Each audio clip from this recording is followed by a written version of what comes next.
Hi, lollies. Welcome back to my channel. If you're new here, my name is Belinda's channel. Thank you for all the love and support.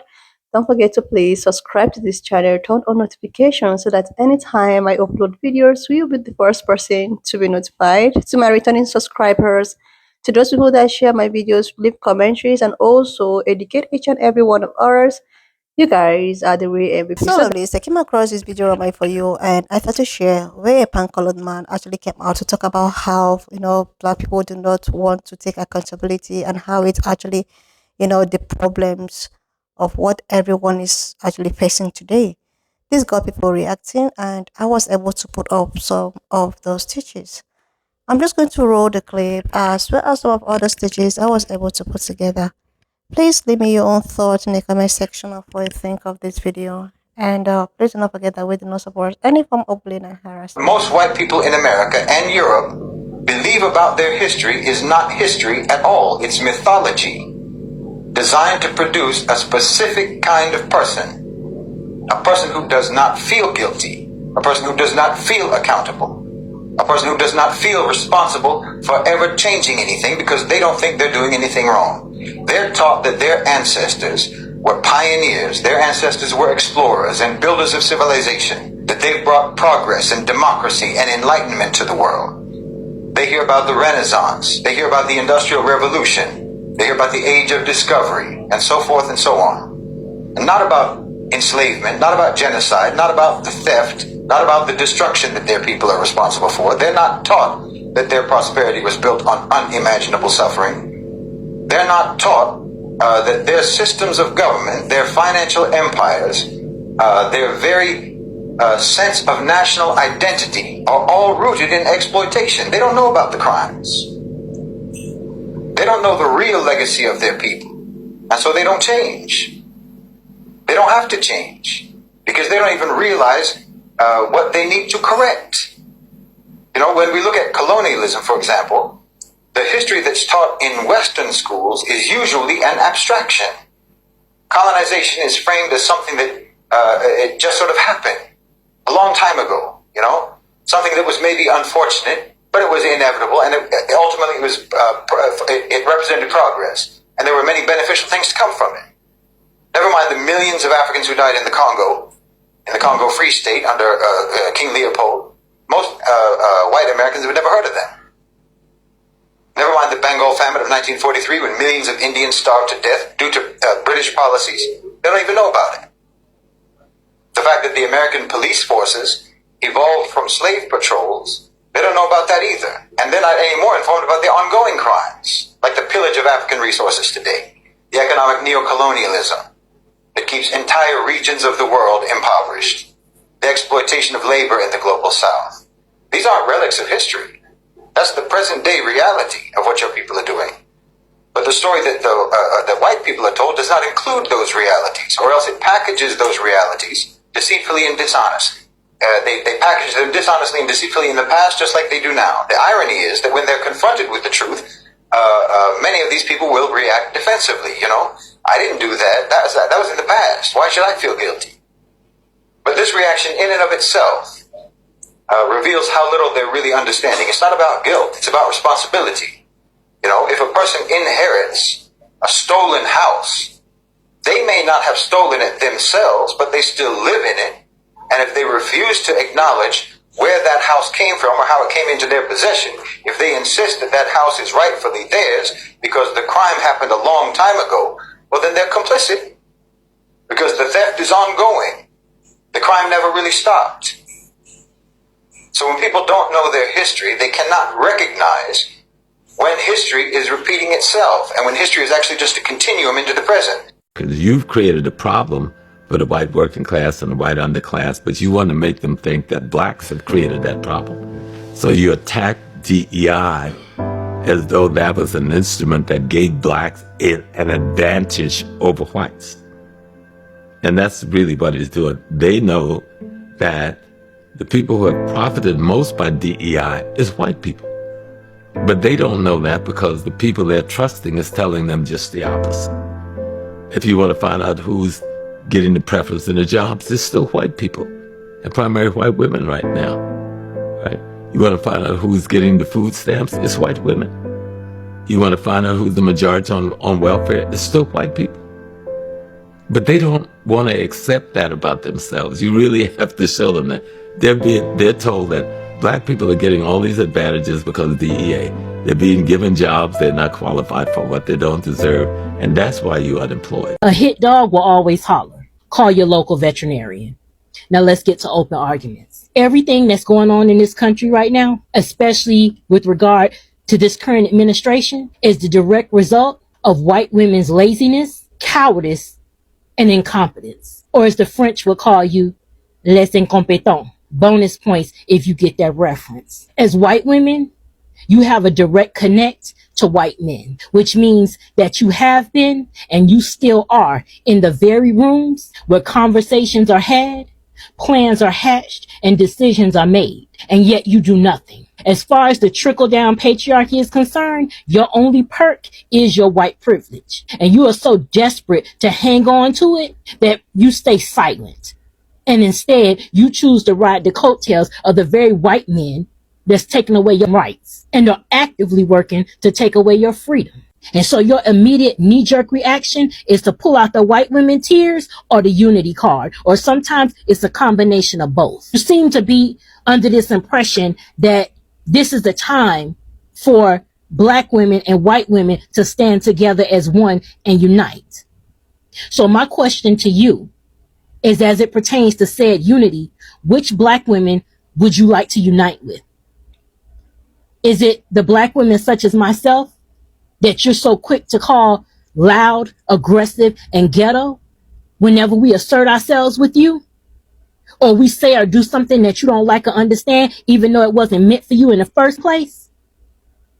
Is it the black women that you call welfare queens, knowing full well that the largest recipients of government assistance are white? Is it the black women that you report to HR because we don't say good morning to you? Or smile on command to appease you? I want you to think about everything that the U.S. is doing right now.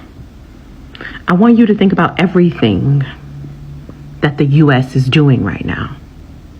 I want you to think about that the U.S. is deporting heart transplant, organ transplant doctors. Maybe not a heart, organ transplant doctors.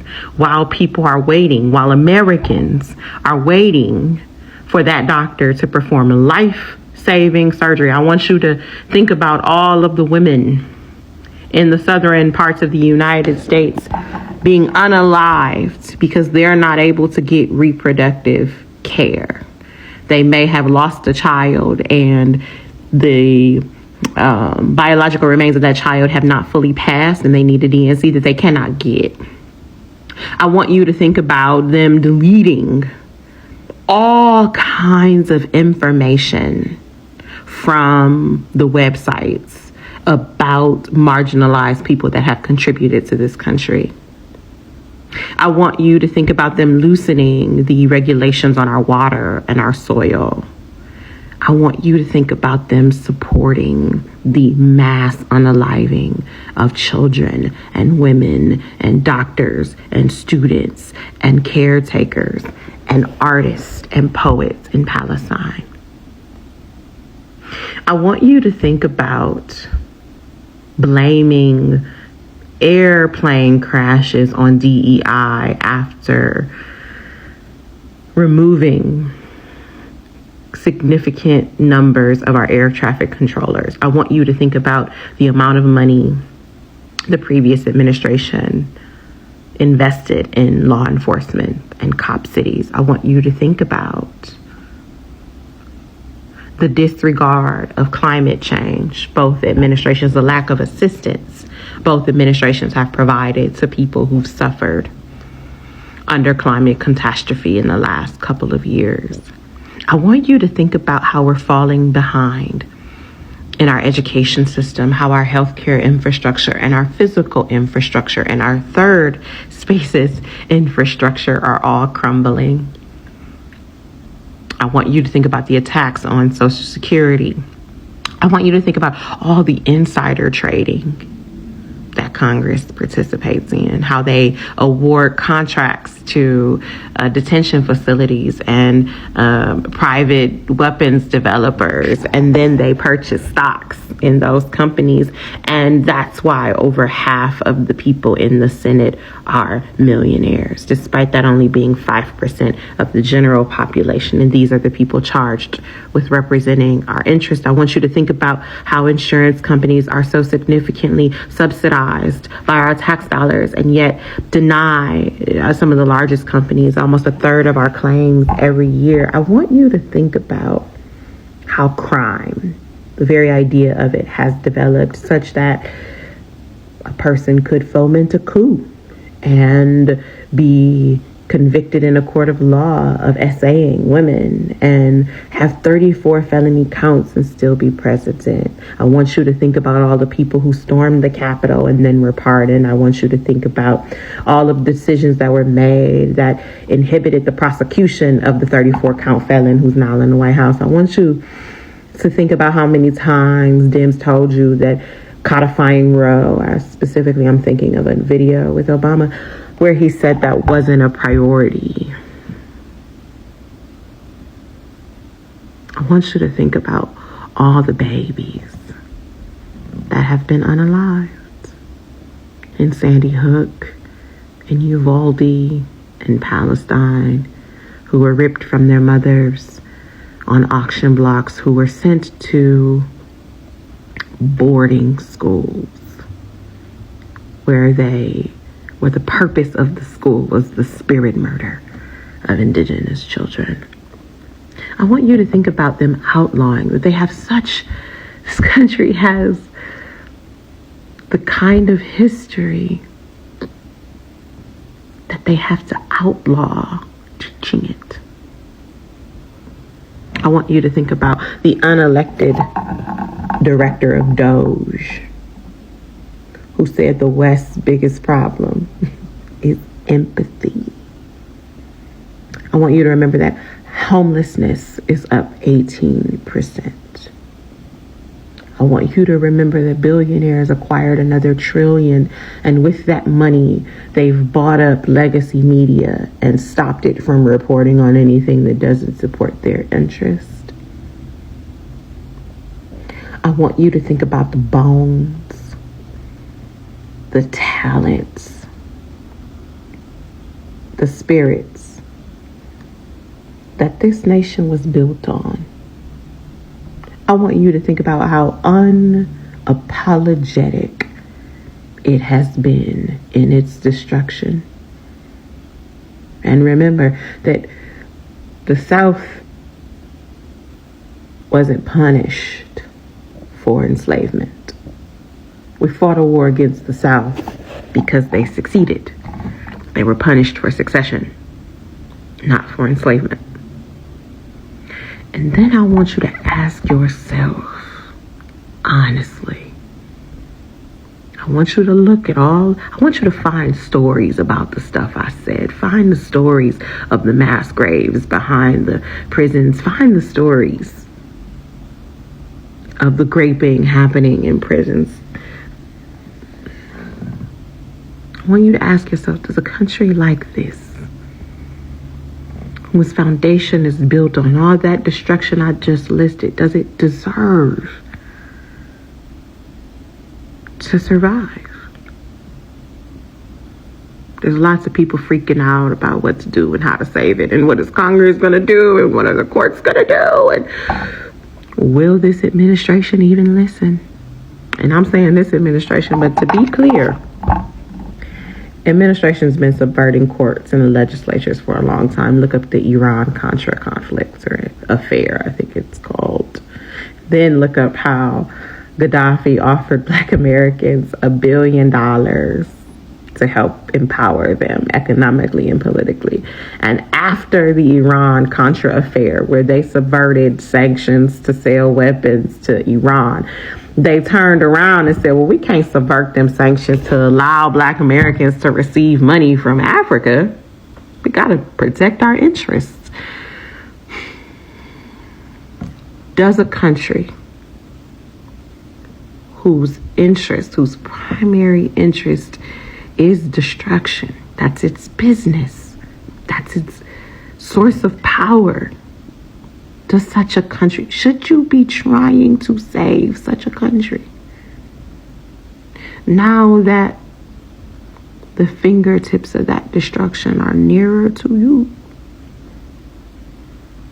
people are scrambling trying to figure out how to save it. What can we do? You got to get out and vote. You got to call your representatives. You got to... Why would you save such a place? Especially if you're not the one causing the destruction. I'm certainly FBI, because I know y'all all in my business. I'm certainly not encouraging people to go and do anything destructive. I'm not going to go do anything destructive. And perhaps one thing Donald Trump is good for is we don't have to. He's going to destroy it for us. We don't have to. But so many people are trying to save this. And I want you to release yourself from that. I want you, instead of trying to save what is, I would love for you to spend that energy cultivating what could be. I want you to spend that energy nurturing possibility between you and your neighbors. This is an invitation from the universe to save yourself, to save your communities, not to save a nation state, not to save a government that is more invested in the destruction it profits off of than it is in the well-being of its own people, than it is in the well-being of humanity writ large. Such a place, defiant in its destruction, committed to its destruction, unapologetic about its destruction, does not deserve to be saved. I seriously love this. I totally agree with some of the stitches that I put, if not even all of the stitches I put up here. All of them has, a good point to whatsoever that is happening today. I think that especially white women have a lot to contribute with whatsoever that is happening today. Let's take, for instance, this sister that talked about white women tears. They have actually been groomed and nurtured, and also they try to make them think that their tears are always their saving grace. And instead of them to direct these white women tears whatsoever to their own maybe male counterpart or to their own race, they decided that they were going to use that as a weapon against people that looks like me. This is just how all of this problem began. This is why when black women decided that, okay, you people have so many things to, like, it all depend and started with you. You guys have a lot of role to play here. These white women chairs that you were supposed to use to get away with or to get whatsoever that you were supposed to. No, but you decided to use it as against people that looks like me. And now that it was supposed to be in use, it's of no use. What I'm saying that is the fact that, let's just take for instance what really happened at the town hall meeting, right? Let's just assume that, okay, this woman that was actually dragged, and because she was making a commentary concerning what is going on and the abortion ban and all of that. And when these people was not agreeing with her, she was told to leave the place, and she refused, and she was dragged. And in that process, the white women shenanigans came to be. And upon that, they still dragged her out. They still dragged her out, even at the process of using these tears. But this was the same tears that will go as far as putting so many people in trouble, people that looks like me, most specifically. The same tears. But now, this does not really work in their own, but it works when it's applied to people that looks like me, right? That is the problem. That is it. The thing is that they will rather, even if everything is still insane, but they will rather want their own male to still be in charge, even if in their own detriment. Like they feel, since I'm not going to be affected, since I'm just going to be living my normal life, I don't care what becomes of every other person. And now that it's as if every other person who have always been affected now is not feeling the effect anymore. It's now as if is directed to them. This is why it's as if so many of them are running helter skelter right now. So many of them are running helter skelter. This is a period at which you need to use your white women tears. Use what you have to get what you want. Seriously. Where are the where are they? Where are those women that cry and these people will come running to help them? Where are those men that when a black person sneezes and they cry, you see them come running? This is the period at which you need to use the white women tears. Like seriously. And another thing is not taking accountability. Just like the first Pankot man talked about. They just want to pretend as if they don't know what is going on, or they uh, they were never the problem. This is why when you say that, oh my God, you are Ray and sis, and they were like, what are you saying? I was never. They knew instead of them that maybe the things they say or maybe the attributes have Ray and sis inside of it, but they just don't want to acknowledge the fact that what they are doing is wrong or they are actually the cause of the problem. They say that when you want a problem to be solved, you really need to go to the real cause of it before wanting it to get solved.